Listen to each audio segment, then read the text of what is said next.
राधे राधे महाराज जी, आपके चरणों में कोटि कोटि प्रणाम। महाराज जी, मेरा कल यूपीएससी की परीक्षा है। उससे पहले मैं 4 बार असफल हो चुकी हूँ। इससे मेरा मनोबल बहुत टूट चुका है और प्रभु के नाम से भी शांति अभी मन को नहीं मिल रही वैसी। कृपया मार्गदर्शन करें ताकि मेरा मन इन जीवन के उतार चढ़ाव में स्थिर रहे और प्रभु में हमेशा देखो साथ देखो बने बच्चा, रहे। जब सांसारिक उन्नति की चाह होती, कामना होती, तो कामना का मूल ही होता है अशांति। और अशांतस्य कुतः सुखम, जो अशांत है वो सुख कहाँ अनुभव करेगा। अब जितनी कामनाएं हैं वो सब भय और अशांति देने वाली। मैं इस परीक्षा में पास हो जाऊं, ना पास होंगी तो क्या होगा, इतनी बार फेल हो गई, फिर फेल हो गई तो मेरा तो जीवन बर्बाद हो जाएगा। कितनी चिंताएं, कितना शोक, कितना भय हमारे अंदर जागृत हो जाता है जब हम सांसारिक कामनाओं से युक्त हो जाते हैं। अब सांसारिक कामनाओं की पूर्णता के लिए जो हमें अनुष्ठान, जो पवित्रता, जो धर्म चाहिए वो तो है नहीं। अब आजकल ऐसी अपवित्रताएं चली हैं कि ब्रह्मचर्य की रक्षा करना, धर्म की रक्षा करना, आहार पवित्र होना, विचार पवित्र होना, ये तो सब है नहीं।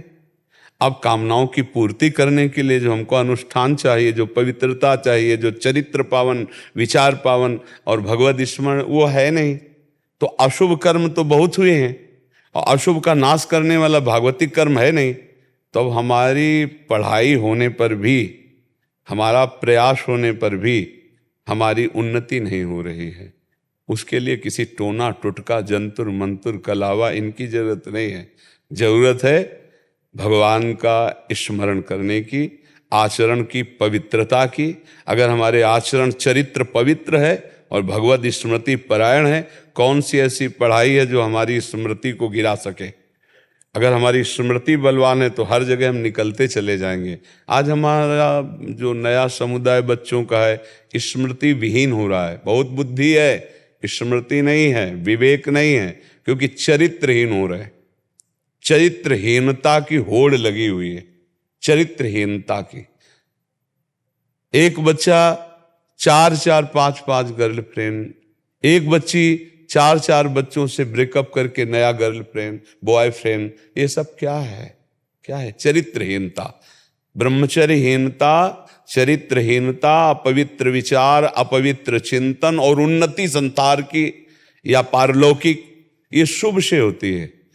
जो यहाँ संसार की उन्नति शुभ से होती है। आचरण अपवित्र, विचार अपवित्र, तो अशुभ आचरण हो रहे हैं, पापाचरण हो रहे हैं। उन्नति हम संसार की चाहे तो अगर पूर्व पुण्य वश किसी पद पे भी पहुंच जाए तो भी वो शांति को प्राप्त नहीं हो सकता, वो सुख को प्राप्त नहीं हो सकता। उसके अंदर विविध प्रकार की कामनाएं, चिंता, शोक, भय बनी ही रहेंगी।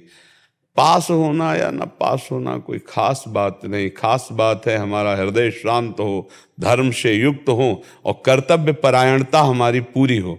आपका प्रयास पूरा है। जब हमारी बुद्धि भक्ति में लगती है तो हमें फल में समान भाव प्रदान करती है। कर्तव्य में पूर्ण निष्ठा पूर्वक करना और फल में समान भाव आना।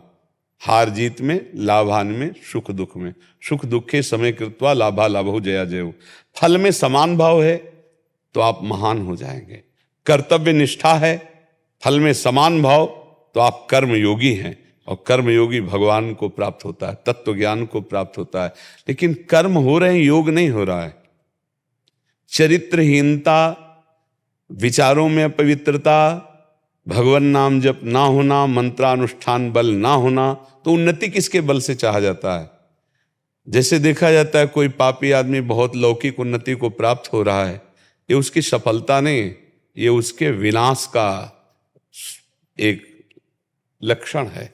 जैसे किसी मरने वाले आदमी को, फांसी देने वाले आदमी को अंतिम इच्छा पूछी जाए ना, ऐसे उसकी अंतिम इच्छा चल रही है, क्योंकि पुण्य नष्ट होने दो, फिर इसके बाद देख लेना उसकी हालत क्या होती है। एक धर्मात्मा पुरुष थोड़ा दुख में है, परेशानियों में, तो उसके धर्म का फल नहीं है, ये उसके पूर्व पाप का फल है। इसको नष्ट होने दो, फिर देखना कैसे प्रकाशित होता है, कैसे वो चमकता है।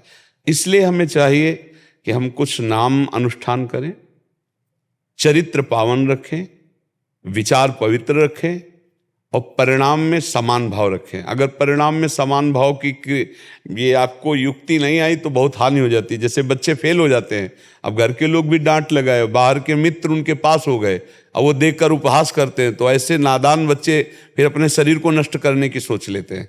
ऐसे ही किसान, उसकी फसल नष्ट हो गई, वो फल में समान भाव न रखने के कारण फिर वो ऐसे ही कहीं भी पराजय में, कहीं भी हानि में वो ऐसे बातें आने लगती। मुझे लगता है कि इस तरह की भारी भयानक अपराध जनित घटनाओं से बचने के लिए अध्यात्म को जरूर स्वीकार करना चाहिए।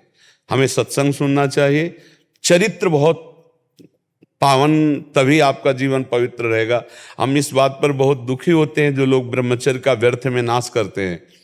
बिना गृहस्थ में गए पाणी ग्रहण संस्कार किए जो ब्रह्मचर्य का नाश हो रहा है, महापाप है। ये स्मृति का नाश करके शरीर को जर्जर करके किसी योग्य नहीं रखता। और आज के नए बच्चे इसी को सुख समझ रहे हैं, इसी को मनोरंजन समझ रहे हैं, इसी को अपनी उपलब्धि समझ रहे हैं। तो हमारी प्रार्थना है, जिन बच्चों को लौकिक और पारलौकिक उन्नति प्राप्त करनी हो, जब तक पाणी ग्रहण न हो ब्रह्मचर्य का पालन करें। पाणी ग्रहण हो जाने पर भी अपने चरित्र को पावन रखें और भगवत अनुष्ठान करें। नाम का, मंत्रों का, और बहुत से ऐसे पाठ हैं जिनके अनुष्ठान से अशुभ का नाश होता है, और शुभ जो भजन शुभ है वो हमारा लोक और परलोक सब मंगल कर देता है। सच्ची मानिए, जगत में और परलोक में उसी की उन्नति होती है जो भगवान का नाम जप करता है, जो भगवान के गुणों का गायन करता है। इह परलोक सकल सुख पावत मेरी सो भैया कृष्ण गुण संचु, हरिवंश महाप्रभु कहते हैं। यदि कृष्ण के गुणों का गायन करोगे, नाम जप करोगे, तो इस लोक में और परलोक में सदैव सुखी रहोगे। अगर फेल हो गए हो तो भगवान और मार्ग दिए, पता नहीं कौन सा मंगल विधान किए भगवान, आपको क्या बनाना चाहते हैं। आप निश्चिंत रहिए, उदास मत होइए। एक जगह से फेल हो जाओगे तो कहीं ना कहीं ऐसी जगह पास कर देंगे जहां से फेल हुए उससे अच्छा आपको पास कर देंगे। विश्वास रखो। हमें उस समय घबराने की जरूरत नहीं, उस समय अपने मन को हमें बलवान बनाने की जरूरत है कि नहीं, भगवान का कोई मंगल विधान होगा। और अपनी त्रुटि देखनी चाहिए, मैं फेल क्यों हुआ, मेरी क्या प्रमाद स्थिति रही, मेरी पढ़ाई में कितनी प्रमाद स्थिति रही जिससे मैं फेल हो गया। निराश होने की, हताश होने की जरूरत नहीं। किसका प्रश्न था? हाँ, तो निराश हताश मत हो बच्चा, पवित्र आचरण रखो, खूब नाम जप करो, और कुछ ऐसे पाठ हैं जिनको आप करके भगवान से प्रार्थना कीजिए कि हमारी लौकिक उन्नति हो। कामना की पूर्ति के लिए अनुष्ठान पवित्र किया जाता है, जिससे जो चाहोगे हो जाएगा, पक्का हो जाएगा। अनुष्ठान व्यर्थ नहीं जाता है। जब पाप कर्म व्यर्थ नहीं जाता है, वो दंड दे के रहता है, तो शुभ कर्म कैसे व्यर्थ हो जाएगा। हर एक क्रिया का अपना फल है, पर समय आने पर वो जागृत हो जाता है जी। नाम जप में दो बातें ध्यान रखनी है। एक तो जब हम जप कर रहे हैं तो जल्दीबाजी नहीं होना चाहिए कि आप उसे देख ही नहीं पाए। अब हम बोल रहे हैं राधा,